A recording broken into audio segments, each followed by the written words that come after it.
Does your cat back away from a full food bowl or paw at the water before drinking like something's wrong with it? Here's what's actually happening. That's whisker fatigue, and it's stress most new owners cause without ever knowing it. Whiskers aren't just for looks. They're an organ, wired straight into your cat's nervous system. And there are 6 ordinary habits done every single day, quietly overloading that system right now. Nobody warns new owners about this because it's invisible. There's no scratching, no meowing, no obvious complaint. Just quiet avoidance. A bowl left untouched.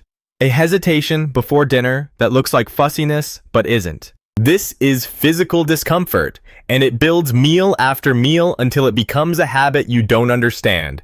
By the end of this, you'll spot all 6 mistakes and know the simple fix for each one. So let's start with the one sitting in plain sight in every kitchen right now. Let's get one thing straight first. Whiskers are not hair. They look like hair, they grow like hair, but underneath the skin, each one sits in a follicle packed with nerve endings, way more sensitive than regular fur. Vets call them vibrissae, and each one connects almost directly to your cat's brain. Think about your fingertips for a second. Before you even touch something, your fingertips are already sensing heat, texture, distance. That's what whiskers do for your cat's face. They map the space around her before she even makes contact. Air movement, distance to a wall, the width of a gap. All of it read in real time all day long. Now picture a deep, narrow food bowl. The kind that comes free with a starter kit. The kind that looks totally normal. Every time your cat lowers her face to eat, those whiskers press against the curved walls on both sides. Not once. Every single bite. That's constant pressure, constant signal, non-stop input flooding a system built for detecting subtle change, not enduring steady contact. So what does that actually look like from the outside? A few things. Your cat might paw food out onto the floor just to get it away from the bowl and eat off flat ground instead. She might hover near the dish, clearly hungry but not commit to eating. Or she might hesitate before every meal like she's bracing for something. Most owners read this as attitude. Picky eater, spoiled cat, difficult personality. But here's what's actually going on. It's not the food. It's the shape of the dish. The fix costs almost nothing. Swap the deep bowl for something wide and shallow. A flat plate or a shallow saucer works fine. The goal is simple. Her whiskers stay free while she eats, no pressure on either side. And this applies to water too. Same curved wall problem, same exact fix. A wide, shallow water dish means she can drink without her face getting squeezed from both sides on every sip. Once you make the swap, watch what happens. A cat who used to hover now walks straight up and eats. A cat who used to paw food onto the tile just eats out of the bowl like normal. That picky label people love to use, a lot of the time, it was never about taste at all. It was about a cat quietly avoiding pain nobody could see, and a $5 plate solving what months of trying different food brands never touched. Picture this one. You bring your cat home, you're excited, you want to bond, so you cup her face in both hands and give her cheeks a good firm rub. Maybe you scratch the muzzle too, right where the whisker pads are. In your head, this is affection. This is what petting a cat looks like. But here's what you're actually doing. Those whisker pads on her cheeks aren't just where the whiskers grow out of. They're packed with nerve endings, way denser than the fur on her back or the top of her head. So when you rub firmly right there, it doesn't feel soothing to her. It feels like too much all at once in the one spot on her body built to notice everything. Most people think more petting always means more bonding. Pet harder, pet longer, show extra love. But pressure in the wrong spot doesn't add up to affection. It does the opposite. It teaches her that hands near her face mean something uncomfortable is coming. So here's how this plays out in real life. You're petting calmly, she seems fine, maybe even purring, and then out of nowhere, she swats your hand. Ears go back, body goes stiff. And your first thought is, what did I do? She was just sitting there enjoying it. Except she wasn't giving you nothing beforehand. She was giving you signals you just didn't know what to look for. A tail flick a few seconds before the swat. A small shift in her ears, half back instead of forward. Maybe a slight lean away that you read as her getting comfortable, when actually she was trying to put distance between her cheek and your hand. The swat isn't random. It's the last option after every quieter signal got missed. This is where the fix is almost stupidly simple. Keep your touch light near the whiskers, don't rub, don't press, and redirect where you're actually spending your affection. The chin is usually safe territory. The base of the ears, same thing. The cheeks, sure, but away from where the whisker pad actually sits, not directly on it. Light contact, not firm rubbing, especially in that first stretch of getting to know each other. And here's the part that surprises people the most. Backing off from the face doesn't slow down bonding, it speeds it up.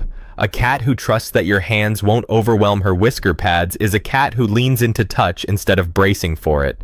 She starts initiating contact herself, rubbing her cheek against your hand on her terms at her pace when she wants that pressure instead of when you decide she should have it. That's a completely different relationship than one built on a cat tolerating you because she has no other choice in the moment. So the next time you catch yourself giving those cheeks a good scratch, ask yourself where exactly your hand is landing. A few inches can be the difference between a cat who melts into your hand and a cat who's counting down the seconds until you stop. Here's a mistake almost nobody thinks about because it looks like the opposite of a problem. Your cat loves boxes, right? Loves carriers, loves tunnels, loves squeezing into small stuff. So it seems totally harmless to grab whatever container is around. A cardboard box with a tiny flap cut out, a bargain carrier from the clearance shelf, and assume she'll be fine in there. But size matters more than people realize, and here's why.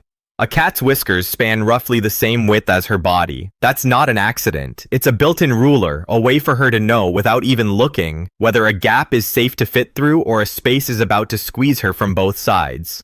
Her whole life, she's trusted that measurement without thinking twice about it. So picture what happens when you put her in a carrier that's actually too small. It's not just cramped, it's a non-stop signal problem. Her whiskers bend against the walls on every side, front, sides, sometimes even the top, and they stay bent that way for the entire car ride. There's no break from it, no moment where the pressure lets up, just steady, unrelenting contact for however long the drive takes. You've probably seen the result without knowing what caused it. Your cat freezes right at the carrier door, refusing to step forward even though she'll happily walk into a cardboard box at home. Or she gets partway in and her claws dig straight into the mat, locked in place, not moving another inch. Owners usually chalk this up to, she just hates the vet. And sure, that's part of it. But a lot of the resistance starts before the car ever moves, the second her whiskers hit those tight walls and her brain reads the space is wrong. And it's not only carriers. Some of those tunnel toys marketed as fun little hideouts have openings way too narrow for full whisker clearance. Same story with certain igloo beds, the enclosed kind with one small round entrance. Looks cozy from the outside, feels like a squeeze from hers. The fix here is more about noticing than spending money. Look for carriers and beds with wide, open entries, ones where her whiskers have room on every side even when she's fully inside. And skip the part where you scoop her up and shove her through the door. Let her walk in on her own terms, sniff the edges first, decide the space is safe before committing to it. A cat who investigates an opening at her own pace almost always figures out whether she fits without needing you to force the question. This one connects to something bigger than a single carrier ride. A cat who gets to test tight spaces on her own builds confidence around them. She learns that squeezing through a gap is something she controls. But a cat who keeps getting stuffed into openings that pinch her whiskers learns the opposite lesson. Tight spaces mean discomfort, so tight spaces get avoided. That's how you end up with a cat who won't go near her carrier at all, who bolts under the bed the second she sees it come out of the closet. Not because she's difficult, because every past experience with an opening that size taught her it wasn't safe to trust. Some new owners look at those long whiskers poking out past the face and think, that's a little uneven. Maybe I should just tidy that up with scissors. It seems harmless. Whiskers grow back like fur, right? So a quick trim shouldn't matter. Here's the direct answer. Whiskers are never trimmed. Not by a professional groomer, not at home, not for any reason. That rule doesn't bend. And here's why it actually matters. Cutting a whisker doesn't hurt the way cutting skin does. There's no pain in the moment, no blood, nothing dramatic. But you've just switched off one of her main ways of reading the world. For weeks, until that whisker grows back, she's misjudging gaps, misjudging distance, walking into situations a little blind on one side of her face. She won't tell you this happened.